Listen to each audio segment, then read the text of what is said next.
bienvenue dans votre émission. Bienvenue dans votre émission. Bienvenue dans votre émission. La Réunion Léla, la Réunion Léla, la Réunion Léla.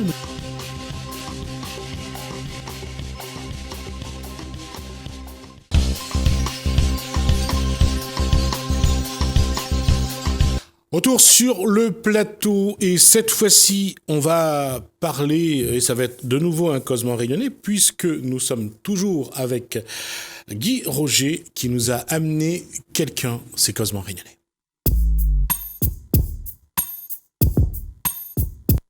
Guy Roger, bonsoir, rebonsoir, rebonsoir. Alors, vous avez une invitée. Alors, Catherine de... Explique-nous. Donc, je suis britannique, j'ai grandi à Londres. Bonsoir Catherine. Bonsoir, excusez-moi, oui. Good evening. Alors, donc, né en Angleterre ou en Angleterre à ou en Londres. Grande-Bretagne? Alors, né en Angleterre de père écossais et de mère anglaise. Voilà. Lequel n'est pas dans le bon. Je peux vous dire que quand c'était le tournoi des 5 nations, à l'époque, mon père soutenait, c'était des France-Angleterre, mon père soutenait la France. Malgré 40 ans en Angleterre. Comme quoi, parfois, l'amour anti-britannique, ça a son pesant de cacahuètes. Alors, ça fait combien de temps vous êtes à La Réunion? Donc, je suis arrivée pour la première fois à La Réunion en 1990. Ouais. Et j'ai vécu au total, donc il y a 4 ans où je ne vivais pas à La Réunion depuis cette période, depuis 29 ans. Ah, quand même, hein, le temps passe. Le temps passe, oui. Et on peut savoir qu'est-ce qui vous a donné envie de vivre ici? Alors, je faisais des études et dans le cadre de mes études, on m'a proposé de venir à La Réunion. D'habitude, on choisissait là où on devait partir et j'avais choisi Aix-en-Provence. Et puis, les profs de fac disent à moi et une autre personne, on vous a choisi pour démarrer les échanges universitaires avec La Réunion. Donc, j'avais vaguement entendu parler de La Réunion avant et je me suis dit... Je vais tenter ma chance. Je suis arrivée à La Réunion, je me suis tout de suite sentie chez moi. Je ne sais pas pourquoi, mais je me suis sentie chez moi. Et voilà, donc ici 1 an, repartie 1 an. Je suis revenue en 92 pour 1 an ou 2. Et bon, aujourd'hui, on est 2019. Et toutes ces années, qu'est-ce qui s'est construit à La Réunion? Pour La Réunion ou pour moi personnellement? À La Réunion, pour vous et pour La Réunion? Je pense que comme tout le monde, quiconque qui a vu La Réunion, qui a connu La Réunion depuis le début des années 90, on a vu beaucoup de changements. Mais comme partout, on vit dans un monde de plus en plus mondialisé. Pour le meilleur et pour le pire. Je sais que moi, ça m'arrivait de parler en anglais avec des anglophones. On me regardait un petit peu avec des grands yeux. Maintenant, on est beaucoup plus habitué à La Réunion et ça fait pas... On va revenir à 1990 avec le regard de la jeune étudiante quand elle débarque. Oui. Quel regard a une jeune étudiante de 1990 à ce moment-là sur La Réunion? Alors, quand j'ai débarqué à La Réunion, comme beaucoup de Britanniques, on se dit, on est sur une île tropicale, la végétation est différente, il fait chaud. Ça, c'est les premières impressions. J'étais ici 1 an et en fait, c'est au fil des mois, je me rends compte, mais La Réunion a un fabuleux vivre ensemble. Et c'est ça, en fait. C'est au bout d'1 an, je suis repartie en me disant, mais La Réunion, c'est un endroit magique. Et j'ai beaucoup voyagé et j'ai toujours pas trouvé ce vivre ensemble dans un autre pays. Et vous avez remarqué que ce vivre ensemble ici, il est des fois, il est parfois, il a ses lacunes.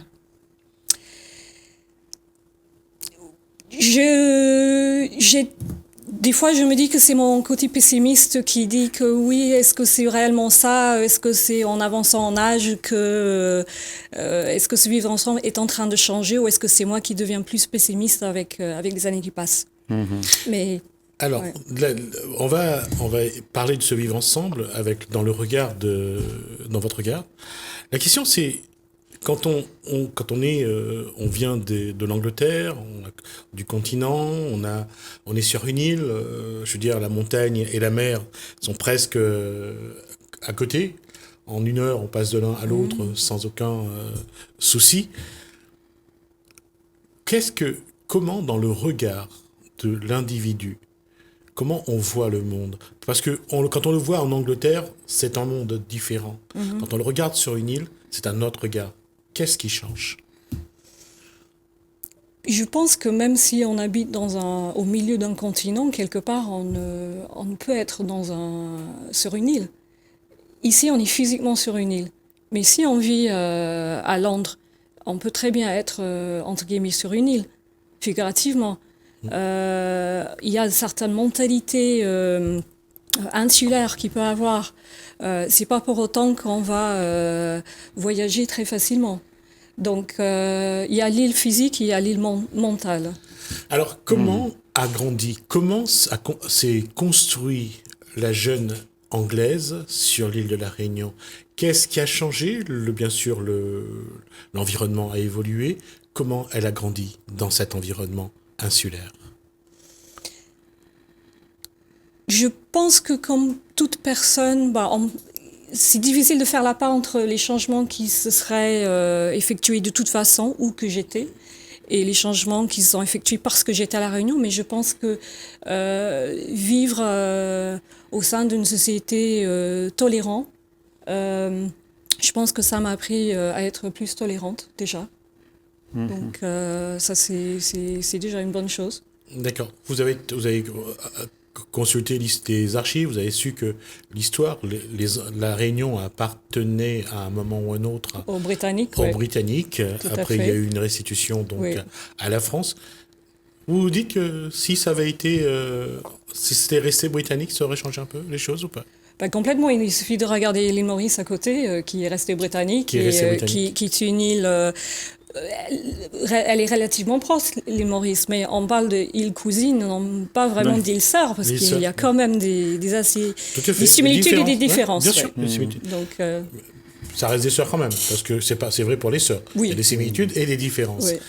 Oui. Mais dis-moi, je reviens sur le vivre ensemble, parce qu'à mon avis, c'est crucial pour moi de trouver cette balance qu'on puisse, nous, en tant qu'humains, pouvoir s'adapter, s'accepter les uns les autres, mais d'une manière intégrale, pas seulement dans l'apparence.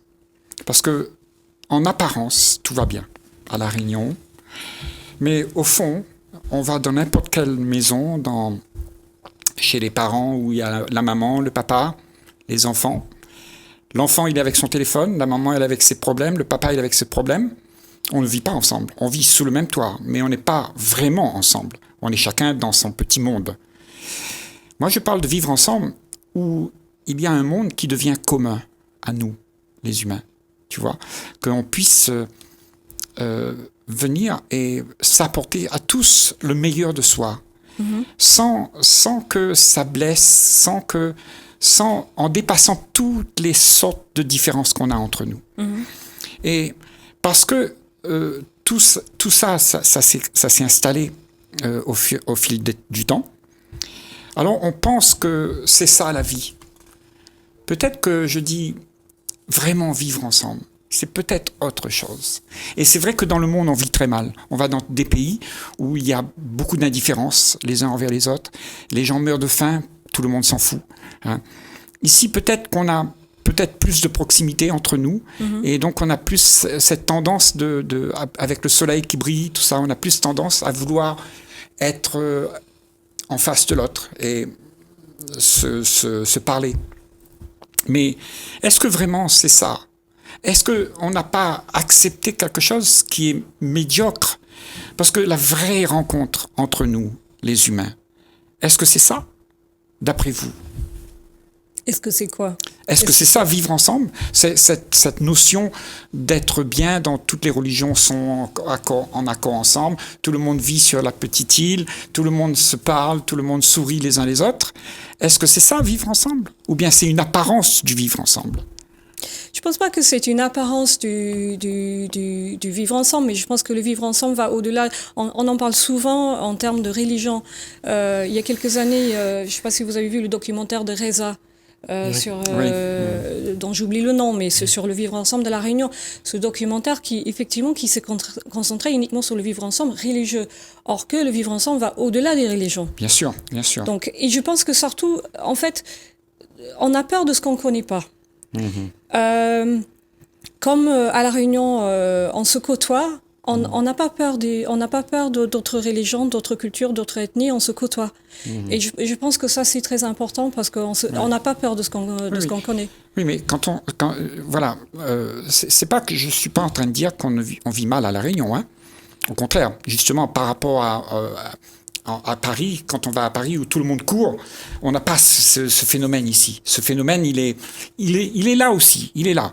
Mais peut-être qu'on s'en aperçoit moins, on est moins drogué avec ça. Hein. Mais c'est le phénomène qui anime le monde aujourd'hui. Le monde va dans une direction et tout le monde en est impacté, infecté. C'est une maladie qui nous prend tous, l'individualisme. C'est-à-dire qu'on est tous dans son petit monde et tant que moi ça va, ben, tout va bien. Tant que je vais bien, tout va bien. Donc, on a tous cette tendance à vouloir que les choses se passent bien. Mais pour moi, pas pour l'autre. Oui. Mais l'autre, à La Réunion, il y a des gens qui sont malheureux, des gens qui sont sans argent, qui vivent qui ne vivent pas comme nous, comme certains. Il y a les riches, il y a les pauvres. Il y a les gros, les maigres, les gras. Il y a ceux qu'on accepte, il y a ceux qu'on n'accepte pas. Il y a des clochards aussi. Et moi, je dis, peut-être que si on a possibilité de comprendre ce qui nous arrive, pour pouvoir nous unir et faire quelque chose de bien plus profond. Parce que sans ça, on va accepter de cette vie-là, et puis chacun d'entre nous le sait très bien, on va dormir le soir, on a quand même des différences avec le voisin. Mais c'est pas ça, vivre ensemble. Vivre ensemble, c'est beaucoup plus profond que ça, à mon avis. Et par rapport à ce que vient de dire Guy Roger, ça veut dire qu'aujourd'hui, comment la jolie anglaise est rentrée dans ce vivre ensemble? Comment elle a trouvé une place, sa place? Pour moi, c'était surtout au début par rapport dans le milieu professionnel. Je me suis retrouvée donc à travailler dans des milieux, dans des sociétés réunionnaises avec des collègues réunionnais de toute origine. Donc c'est un lieu de travail, c'est un endroit où on passe peut-être 8 heures par jour, tous les jours. Je pense que vraiment dans un premier temps, dès les années 90, c'était le milieu professionnel. Et il n'y a pas eu d'acceptation, il n'y a pas eu de difficulté d'être accepté par ceux qui étaient là déjà? Il a fallu quand même faire un travail. Peut-être que je suis naïve, mais je pense que j'étais acceptée pour ce que j'étais, et puis j'ai pas ressenti une difficulté, non. D'accord. Et aujourd'hui, est-ce que ça se passerait pareil s'il fallait recommencer, il y aura des difficultés identiques ou il y a une évolution? Je pense que j'aimerais croire que ça serait à l'identique. Pareil, oui. Comment a évolué cette société rayonnaise dans le regard de...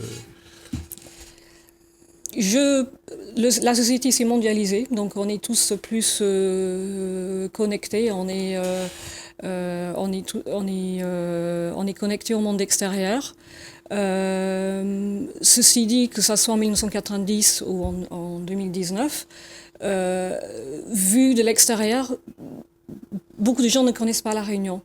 Et c'est encore le cas aujourd'hui. Et ça peut être, c'est un avantage et un inconvénient. Donc, comment faire de cet inconvénient un avantage pour que justement la Réunion soit regardée dans toute sa dimension? Parce qu'il y a des bonnes choses, mais il y a aussi des choses qui sont encore à en devenir. Comment faire pour que la Réunion soit un exemple? Je pense qu'il y a beaucoup de questions de communication. Après, moi, je suis pas un professionnel de la communication, mes compétences sont ailleurs, mais je pense qu'il faut communiquer avec les moyens qui sont les nôtres aujourd'hui. Et est-ce que cette communication se passe à ton de goût? manière individualistique? Oui. Ça peut très bien se faire collectivement, Alors, mais ce que je veux dire, c'est que, vous savez, nous, les humains, on communique, certes. C'est pas un problème de communiquer. On a une bouche, on parle, et puis on a des business, des machins, on s'arrange entre nous.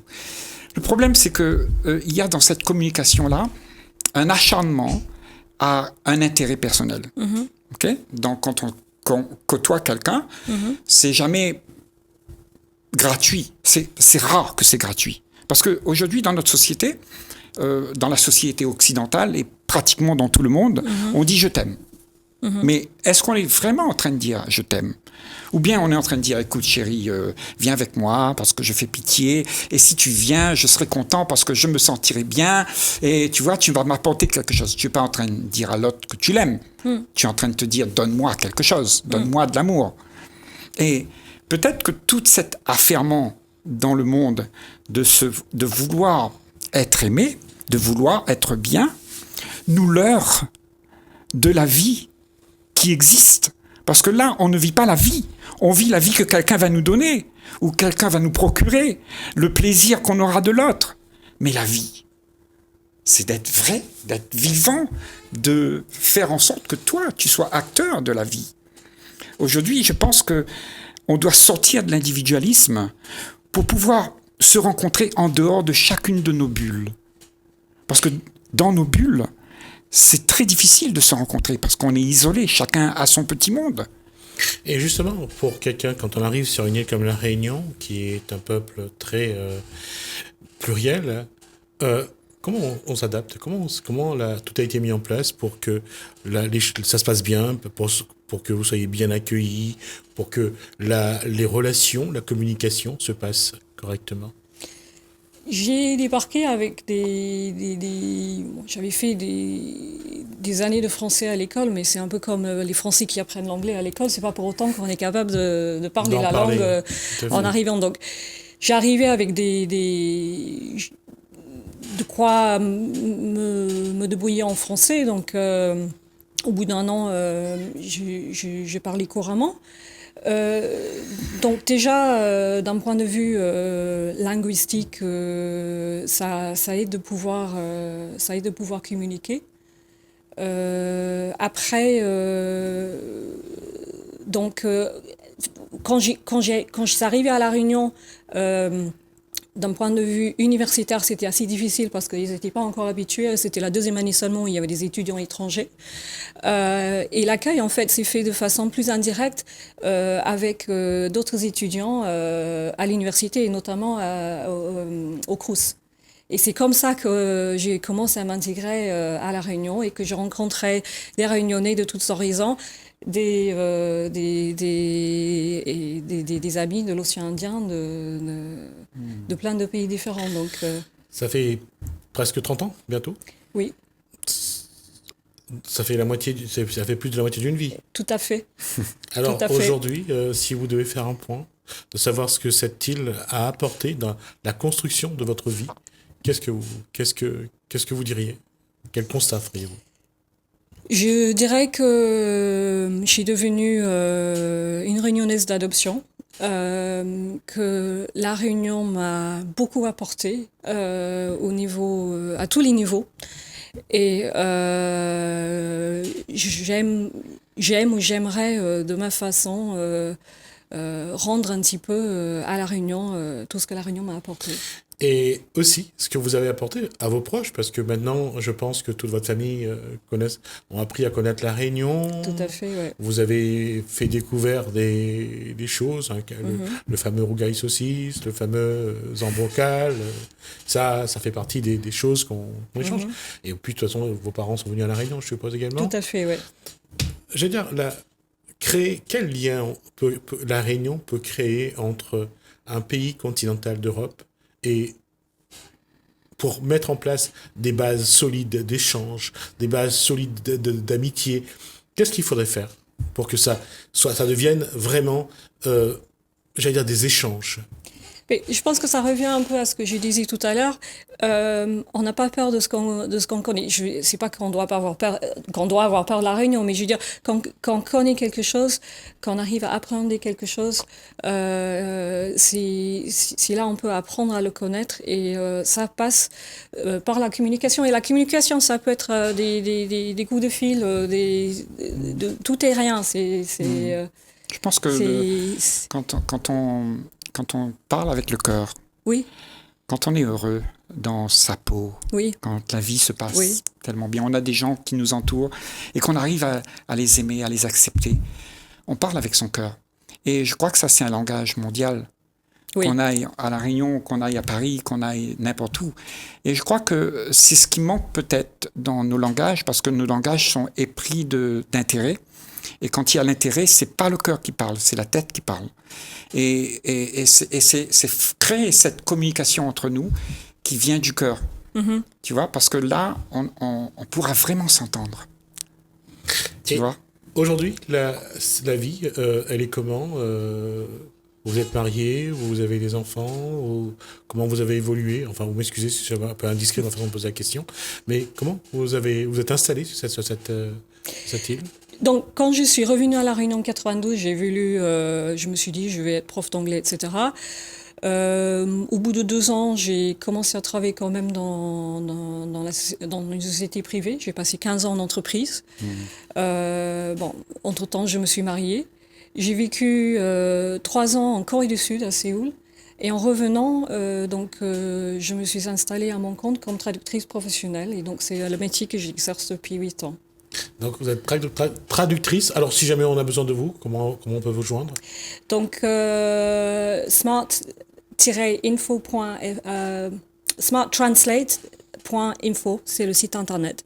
Sinon, je suis sur les réseaux sociaux, Smart Translate. C'est mon nom de jeune fille. Smart by name, smart by nature. Merci. Ça a été un plaisir en tout cas de découvrir 30 ans après qu'il y avait quelqu'un d'Angleterre qui vivait ici. Merci. Merci Catherine. Thank you very Roger much. de nous avoir proposé cet invité, Catherine. Ça a été vraiment un plaisir et de découvrir que vous avez fait autant à La Réunion. C'est vraiment un plaisir et j'espère que j'aurai l'occasion de vous revoir sur ce plateau. Guy Roger, en tout cas, ça c'est sûr. Merci à vous de nous avoir suivis. Merci. Bienvenue dans votre émission. Bienvenue dans votre émission. Bienvenue dans votre émission La Réunion, les Landes. La Réunion, les Landes. La Réunion, les Landes.